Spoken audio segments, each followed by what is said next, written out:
Welcome to the Spool Podcast. Unwind with Dr. Nils Roemer, Dean of the Bass School at UT Dallas. Thank you all for joining us today. Great pleasure to have Arne Emerson here. He's been in the job almost 27 years of being an architect. Mm-hmm. You've joined Morphosis in 2009 and has been the kind of lead design and manager of a number of projects. One that is really familiar to all of us is the Perot Museum, which kind of carries over some themes into our Athenaeum. But in addition, you also are now responsible for designing new headquarters in Milan, two new U.S. embassies in Beirut, in Lebanon, and Riyadh, in Saudi Arabia. Our Athenaeum, of course, and then the Lululemon headquarters in Vancouver. In Vancouver. Right. So, in other words, you're a busy man in many ways. Yes. But we're here to talk a little bit about yourself, but then also, obviously, quite a bit about what you've been up to lately with us, meaning our Athenaeum. So why don't we start with you? Born in 1971, and I think when we had a chance to talk a while ago, we were trying to kind of figure out, so what kind of lasting memories, you brought with you forward into your job, but also we were trying to understand how does one, we're trying to script this, like for any of our students, how do you go from Montana to becoming a lead architect in one of the biggest companies. So there's and then we talked a lot about serendipity in between, because there's not a straight pathway for these types of things. So, but let's go in 1971.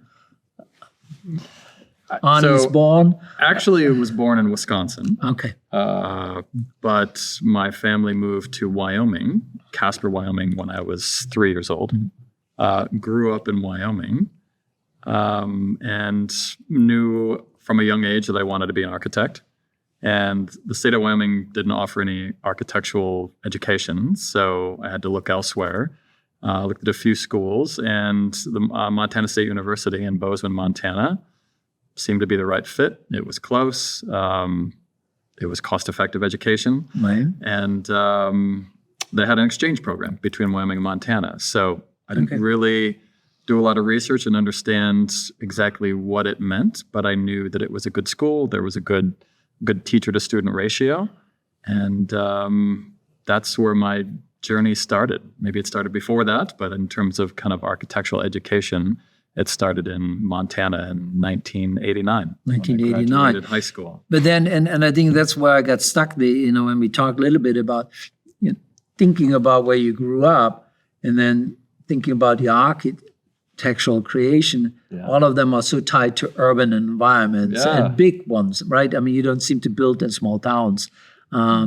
Maybe in Val, Switzerland. Yeah, but that's it. But that one goes high. That's right. That's right. That's a tower. That's design. But when are you building this? Maybe you should talk just a little bit about this. Well, it's still in the approvals process. It's a 400-meter tower that was designed.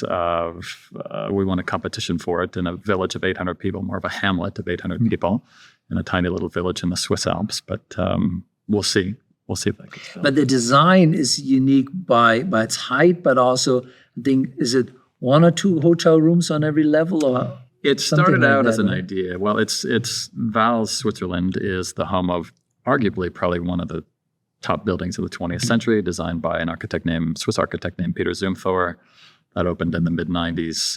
It really put that part of Switzerland on the map.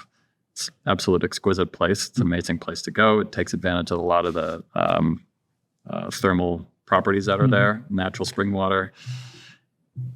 Fast forward, it was run and owned by the community for a long time. A private client who actually was born in Val's and raised in Val's ended up buying that, as well as a couple properties that were around that were attached to that had hotels. And part of him buying this was to essentially kind of encourage more development. Right? If you look at Switzerland's made up of 26 cantons or counties, and each one of them, we know, like Davos, St. things like that. Those are nice ones. Those are nice ones. Why not start with them? That's right. Yeah, so they're essentially all for tourism in a way. So part of it was him trying to spur more tourism for this 800-person village. So one of the ideas was to do a new hotel. So when we got the brief for that, it was essentially one page, and it said, "The sky's the limit. We want to dream big." and we're looking for the most creative architects to do that. So it was us and 3 or 4 other architects, kind of leading world architects that were involved in that. And the idea was to create one of the most unique hotels and one of the most unique experiences in the world. And he really wanted us and everyone to dream big on that. So very tight site, incredibly tight site. It's an alpine village, and it's kind of tucked in at the base of this incredibly tall kind of cavern or kind of canyon in a way. And tight site, we couldn't do a lot, and it was supposed to have 107 hotel rooms. We didn't have much to move, so we could only go tall. And so we essentially came up with this idea of 1 hotel room per floor. So this very, very thin floor plate, and we stacked that 107 times on each other. But the idea was to try to recreate the experience of being suspended in this like absolutely beautiful Swiss valley and having 270-degree views. So you're up 70 stories, and whether you're in the bedroom, the entryway, the bathroom, the closet, whatever that is, we designed it. Essentially, there's no column. The floor plate is cantilevered off a core, and there are no columns, no obstructions, floor-to-ceiling glass, to where you literally feel like you're floating in this. We want to go. valley. We're ready. So you just have to build it. That's it was captivating enough. They chose us. In Switzerland, as in many countries, the approvals process takes a very, very long time. It has to go all the way up to the federal level. So we're, I think, 8 years in, and they're still moving on it, but things are slow in many countries when it comes to, this would be the world's tallest hotel. Right. It would be the tallest tower in Europe. So when you have big, audacious, provocative ideas, oftentimes it takes a long time to build. So, but it must be an architect's dream, right? To build something like that, or just alone to conceptualize it? Yeah, absolutely. It was something meant to be provocative, but then also something that was experiential as well. And you're right. So let's go back to the request was sky's the limit, be creative and be bold. Yeah. Which is probably, give and take, what you were told when you entered the competition for our Arts and Performance Complex, right? Yeah. Sky's the limit. It's Texas. You were familiar already with Texas because of the Perot Museum. But also a similar kind of challenge to build something that is both fulfilling a particular function, not a hotel, but really a museum and performance spaces, but very unique in its own way because it's on a campus and therefore not just a museum, which would be one, or a performance hall. So when you kind of walk back to that earlier conceptualizing, one of the things that you talked about and always emphasizes when you thought about these various buildings, that you thought very quickly of them as a master plan and not as individual buildings, but really as one overall construction site. And I think that meant a number of things conceptually, probably, for the whole process. Can you talk us a little bit, how are the buildings more than their individual size? Yeah. How do they come together, and how do they connect with the campus? Yeah, well, I would, so back all the way up to, we were invited to the interview for this. I think there were several architects that were shortlisted. We were one of them, and we had a series of more kind of technical questions.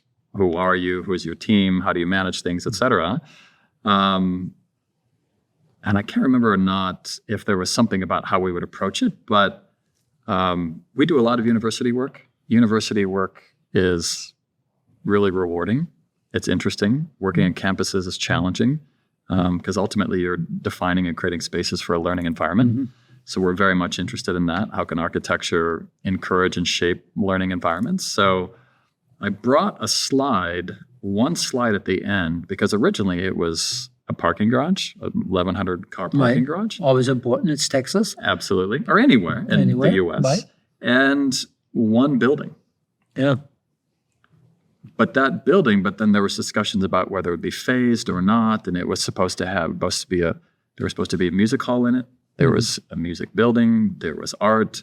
There were lots of things that were happening, and I think at that point it was just going to be build the parking garage first, and then build the building.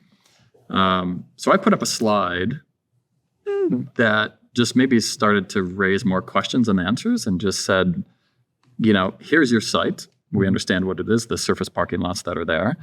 And it really showed this arrow coming down from your main pedestrian mall, coming down, kind of wrapping at the loop, and then south of the JSOM building. And the idea of that was to really try to capture the energy of the campus or the spaces in between. I mean, it's a really beautiful public. I just walked up from here. It's a great public space. People are hanging out there. You've got kids hanging out, studying, meeting, socializing, whatever, landscape, water. It's a really nice space. So I kind of use that as a way to say, whatever you do here, the building is important, but the spaces in between are almost maybe even more important, because campuses are made up of a network of exterior spaces where everyone, they walk, they hang out, there's communication, et cetera. So anyway, so at that time, it was only 2 buildings. There was a series of back and forth questions.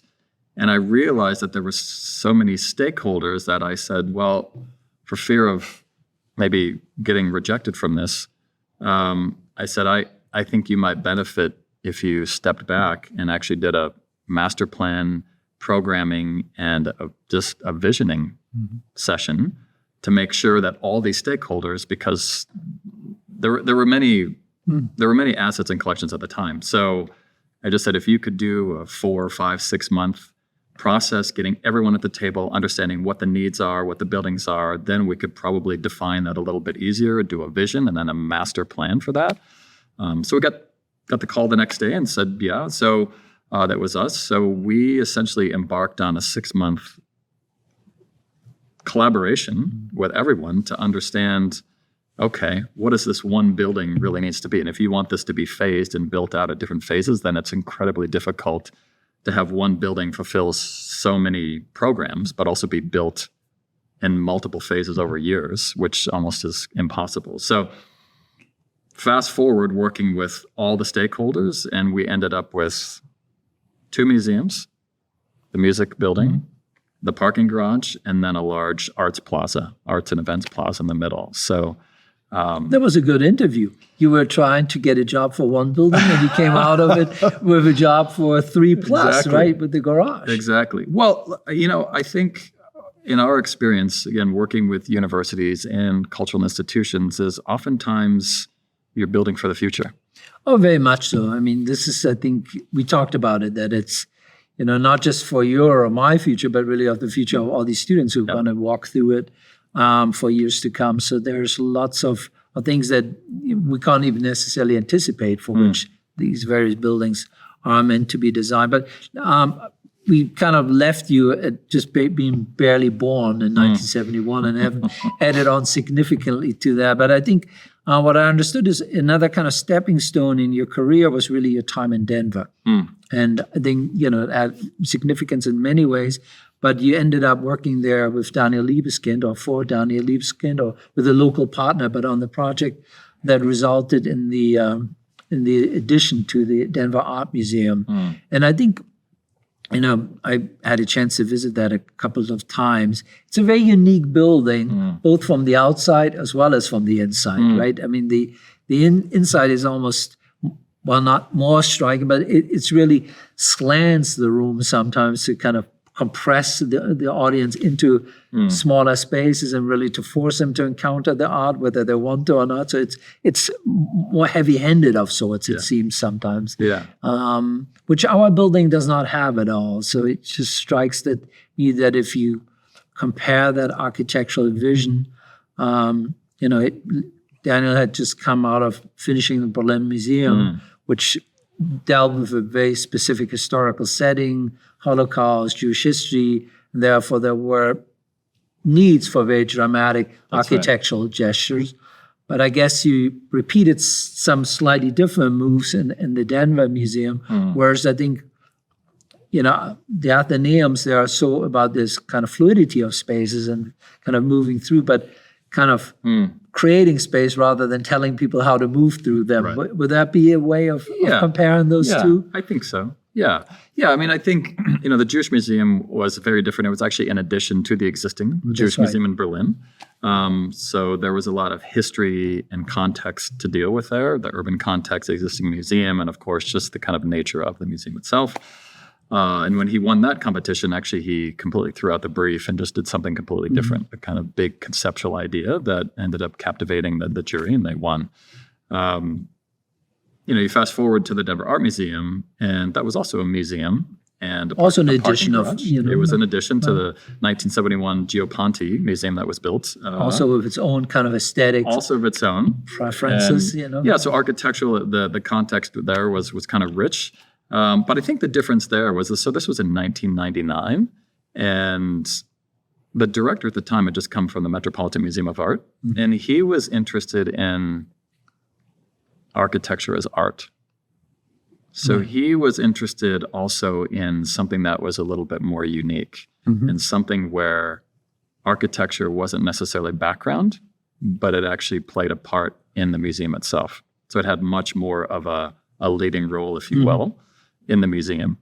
So from a kind of interior standpoint, and how the spaces are very fluid, they all connect, but then how they are a little bit more dynamic. All the walls are slanting, the roofs are slanting. However, it's an incredibly flexible museum. All the walls could be completely made vertical if we need to, and we had actually shown that at some point during the design. So, but there was a need or a desire really to have the architecture be more of in conversation with the art as opposed to something else, which you don't get oftentimes. But that kind of was born out of that idea. But then thinking about a complex like ours, in a way, I think we all feel that we have been given now the choice, really to witness the building of something that is very artful, but also has to be incredibly functional. Yes. And so that just seems like, in comparison to an art museum like the one in Denver, an altogether different challenge, right? How do you build something that appeals aesthetically, also to your own sensibilities? Sure. I've heard you in many meetings. You also, excited about this as well, and you don't want to just build something that has a hole where 700 people can sit and otherwise, just slap some concrete together. Yeah. So how do you think about how do art, aesthetics, and functionality, we tend to often pit them against each other, but in this case, they had to happily or not happily or creatively grade against each other, or how do you conceptualize those two different poles? Oh, it's a good question. I mean, look, every time we start a process at it, there's a blank slate. And we always have to look at what are the needs of the university, first and foremost. What is the program? What's the site? What's the context? Where are we? Well, here we happen to be on the campus, right in the southeastern corner. But with the first phase museum, looking at, we kind of, I don't want to say we designed from inside out and outside in, because we know that we needed to connect the overall campus back to the cultural campus and the master plan back to the rest of the campus. But then we also looked inward as well. Most museums and most directors do not want any natural light for obvious reasons. Right. But we started to look at the collections more and interrogate that and say, some of these, and actually we learned from them that some of these actually are shown in natural light. And so started thinking, well, okay, if we're trying to kind of combine these two or connect these two together, how can we start to, the idea of the Athenaeum, art, music, architecture, events, performance, poetry, etc., learning, putting all that on display in this idea of an Athenaeum, how can we make it more accessible? Kind of as a tangent, I mean, sometimes architecture, whether it's private or public, is just not accessible to the public. It's just not kind of visually accessible. It's just not didactic in a way. And oftentimes people are left to be wondering just what is this? Where's the front door? How do I get into it? So I think one of the first things was knowing that we wanted to connect the building back to the campus, but how do you do that? And it's more than just a lobby with a door. And so we started challenging Amy and the curators and everyone to say, how can we put art on display? How can we put what's inside the building on display? So part of that came from, can we have windows? Could your collection withstand windows that are completely open sometimes? Others have, shades on them versus blackout shades. And the answer was, yeah, we think we could handle that. We have the type of collection that we think we could handle that. So by thinking about the inside and what's happening there and how can we put that on display, not only in the museum, but But also, also, yes. also in the music building and performance. That set up a really nice precedent, because now, once the phase 2, the Athenaeum 2 will be built, you will be able to see from the outside if, rehearsing is going on either with the choir or the orchestra, because there are these big window fronts, and from there they have a straight look, they just look over their shoulder into the museum space. So it just totally connects through. So, glad that the Crew Museum had collections that, were open to being exposed to the sun. Otherwise, we would have ended up with a more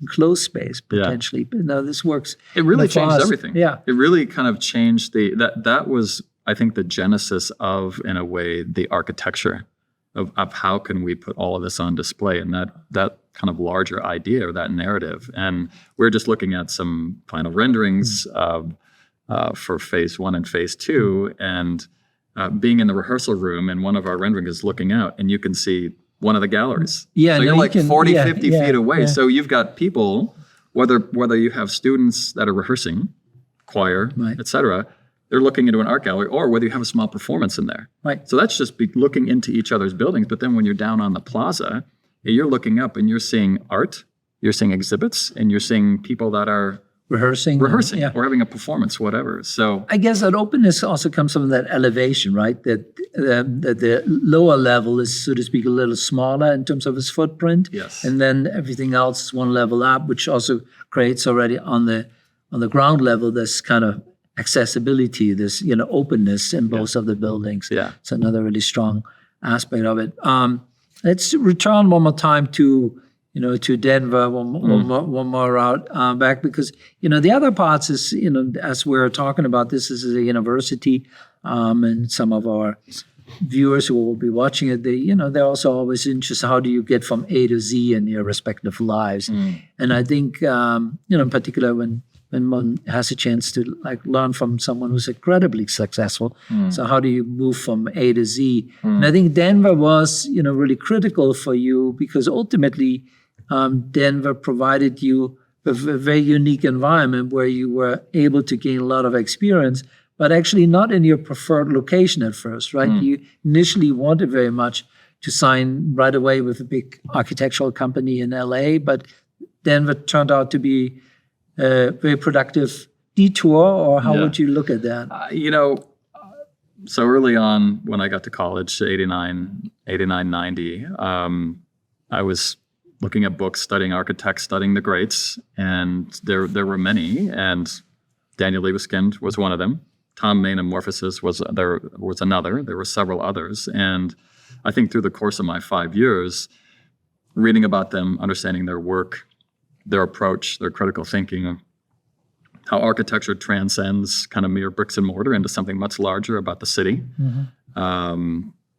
And I ultimately, when I graduated, I wanted to be a part of something bigger. I wanted to go work with the masters. I wanted to learn.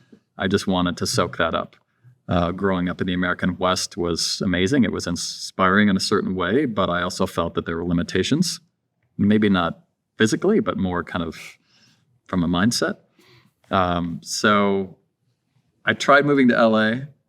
In fact, I tried interviewing at Morphosis in 1995, but there was a small recession and I just simply couldn't get a job. So had some friends in Denver, went to Denver, worked for a firm for a while. And, that was where I landed for a while. And then when Daniel Libeskind won the competition to do the Denver Art Museum, then that's when everything changed for me. So they were looking for a local partner. They found one, and then within that, you had said you had read already widely anyway, so you were ready to go, so to speak. Yeah, well, I had 2 or 3 of his books at the time.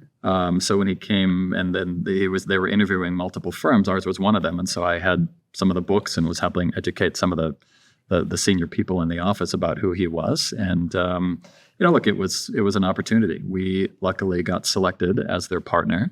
And I got to be one of the young designers when architects put on the project. And so opportunity, sometimes you can look back in your life and you don't necessarily always manifest something, but in mine, I didn't come from a lot. I didn't really have any connections or anything else. So I think I was incredibly hungry, and I was always open and hardworking. And when an opportunity like that positioned itself, then I seized on that. So I think that's what you said at some other point, that, what you learned from that was, you just have to keep going at something. And if you keep going at something and you're really passionate about it, sooner or later, serendipity will open up for you some way or another, like an opportunity. But, we still wanted to learn a little bit more, because it's this recurring thought, like, okay, you grew up in Wyoming, but then everything about you is not just simply urban as in small town, but really big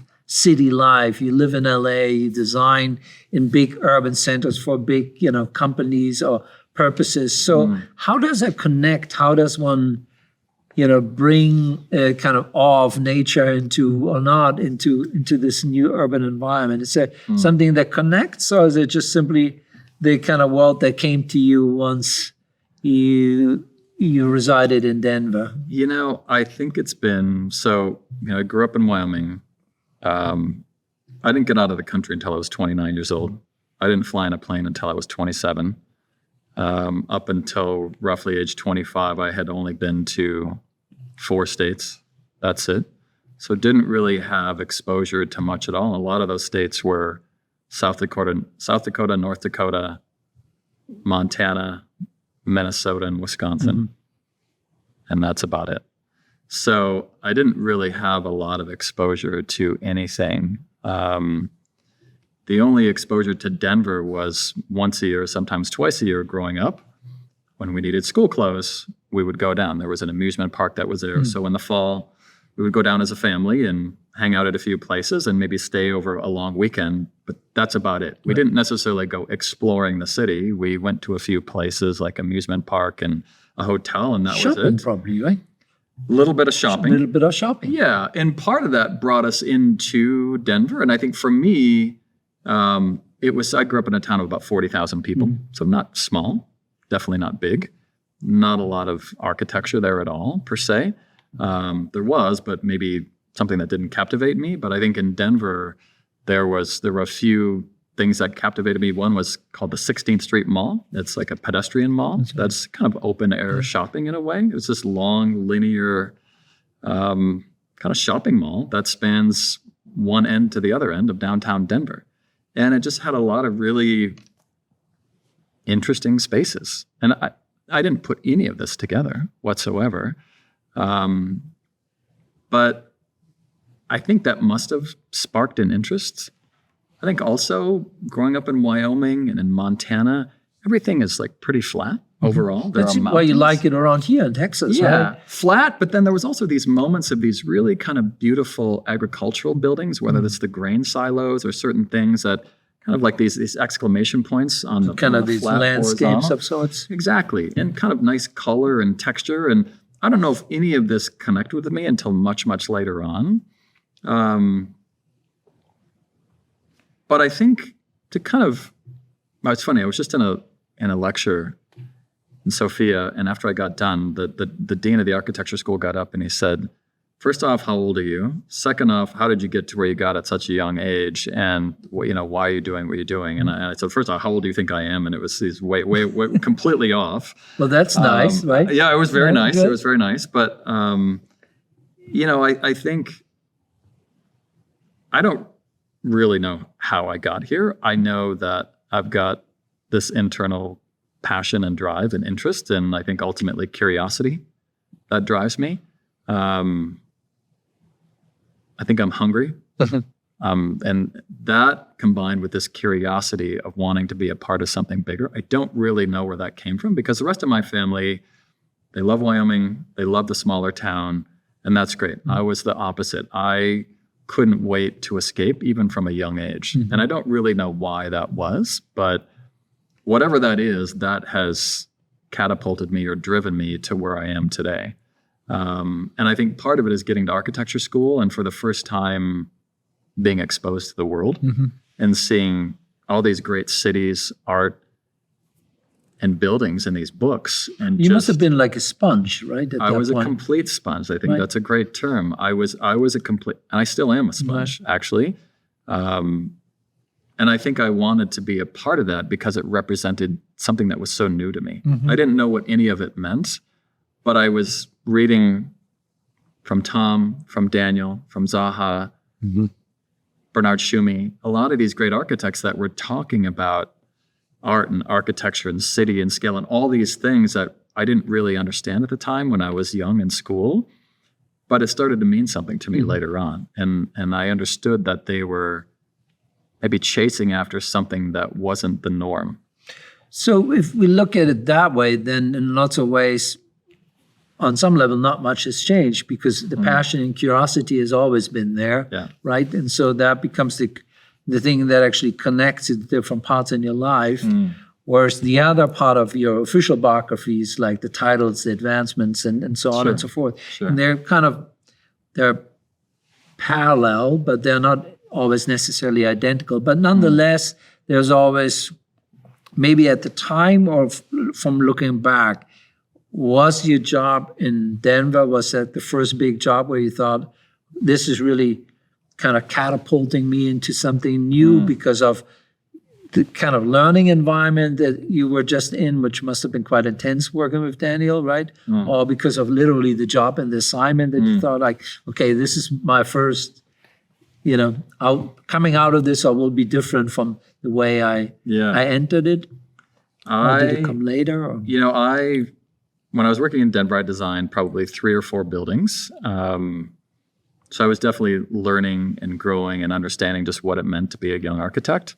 My very, very first job out of school was actually doing a small little addition to an A-frame house up in the mountains, and I built everything myself. And I did the whole thing for free. I think I got paid $2,000. That's it. And I spent 2 years designing it and also building it with one guy.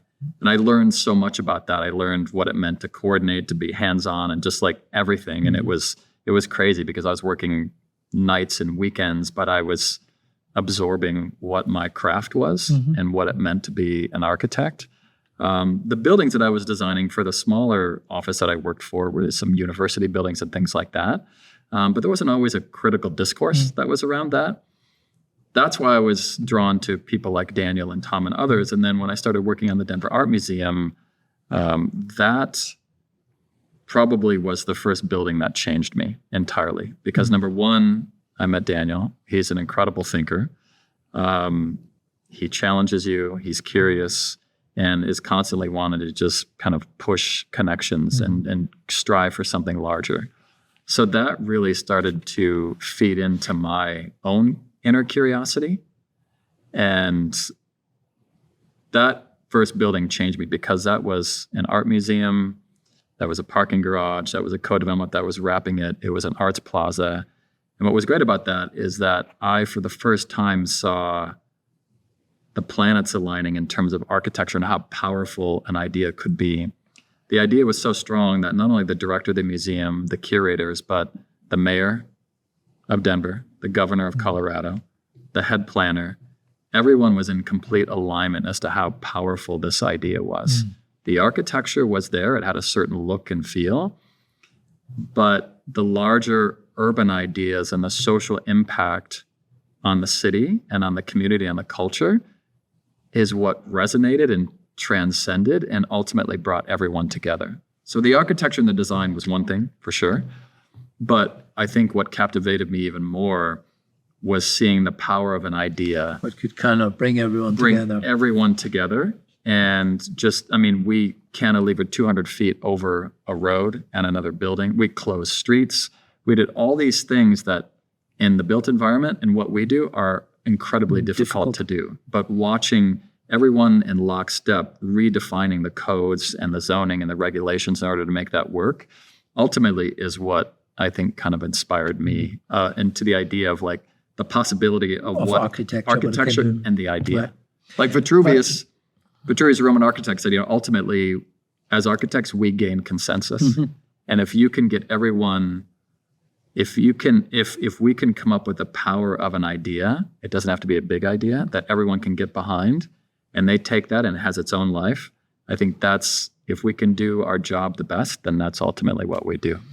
No, and I think, obviously coming back again, thanks for sharing this. It kind of reminds me that in the end, we keep saying that storytelling is the most important thing that we do, and that's some version of it, right? Telling, instead of telling, us, well, there's 3 buildings and this has that square footage and that. It's like you created an overall story. But, if so much of what you do and where you succeed is ultimately about your passion and your curiosity, how do you do it having 8 of those or however many projects you run simultaneously, going? I mean, it's like the lazy Susan of architectural paradise, right? Yeah. I mean, how do you do this that you kind of stay as intrigued and involved with each one of those? Well, we stay small. We're not a lot, but we're a mighty group. I mean, we have an incredible team of people. Everyone is just as passionate as I am and just as curious. So, I mean, I'm lucky because I get to work with some of the smartest and most creative and best people. I've always felt that I never want to be the smartest in the room. I've never been the smartest in the room, and I've never been the most creative. I like to surround myself with people who are smarter than me, more creative than me, because I learn from them. I often think sometimes I can be maybe the most dedicated and just with pure grit and determination. But with working with a culture and of people like that elevates everything, and that's what keeps me excited. And architecture is not just the one individual. It is absolutely a team sport. So I'm sitting here, yes, talking to you, but the reality is that there are just a team of people, not only from my office, but from our consultants as well, that feed into this idea. So, but that's what makes the beauty of what we do so exciting, is that it's constantly, we could design another museum for another campus or another music building. It would be completely different. It would be completely different because it's not you, it's not Amy, it's not Jonathan, it's not the president, it's not anyone else. Everything is completely different. So I think that's what keeps me excited and curious about it. And when you have multiple projects going on,